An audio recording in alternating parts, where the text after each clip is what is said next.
Hi, I'm Rahman, co-founder of Kestrel.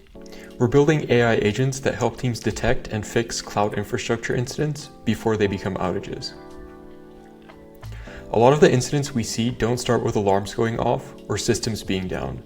They start much earlier when something small changes in the infrastructure and the impact isn't obvious yet. Networking issues are a good example of this. Nothing is fully down, most dashboards look normal, but some requests are timing out and retries start climbing. When you trace it back, it's usually a small routing change and something that looked harmless when it went out. I'll recreate that exact situation in AWS.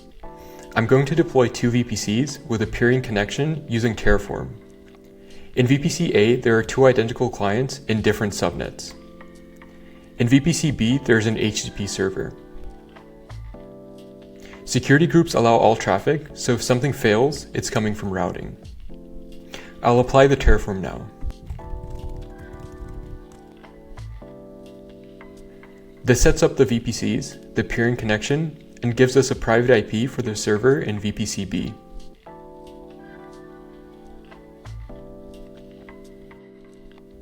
I'll test connectivity from both clients using SSM.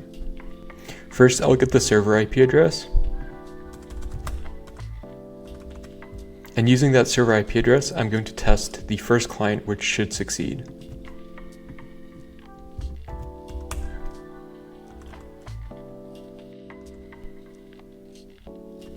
You'll see we get this response, hello from VPC B server, which means from the first client, the request succeeds immediately and confirms the server is reachable and the peering connection is working. Now I'll run the exact same request from the second client.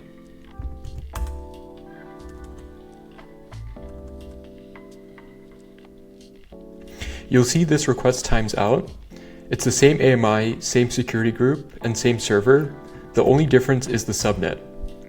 This is where teams usually start looking at application code or load balancers, even though the problem is lower in the stack. If you look at the route tables, VPC B only has a return route for one of VPC A's subnets. Requests from both clients reach the server, but responses only have a valid path back to one of them. AWS allows this configuration, the peering connection is active, and Terraform applies cleanly, but the client in subnet A2 fails silently. In production, this turns into periodic failures. Some requests succeed, some hang, and retries increase. You'll also see DNS and service-to-service calls start timing out. Nothing points directly to routing, which is why this class of issue often takes hours to detect. With Kestrel running, this misconfiguration is caught in seconds.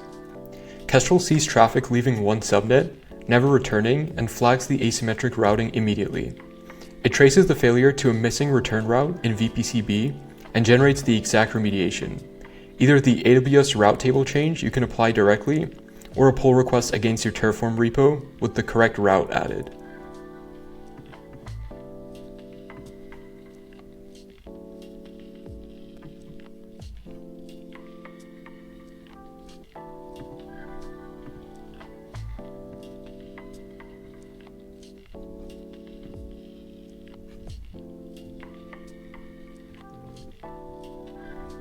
I'll apply the fix now using the AWS CLI commands with just a single click. So first I'll delete the route. And once that's done, I'll apply the new create route command.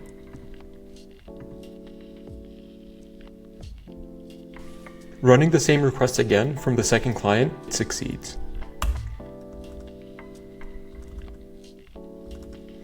This is how many networking incidents actually begin.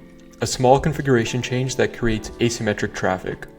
With Kestrel, you catch it early with an exact fix. Without Kestrel, the same issue isn't found until it causes a customer visible outage.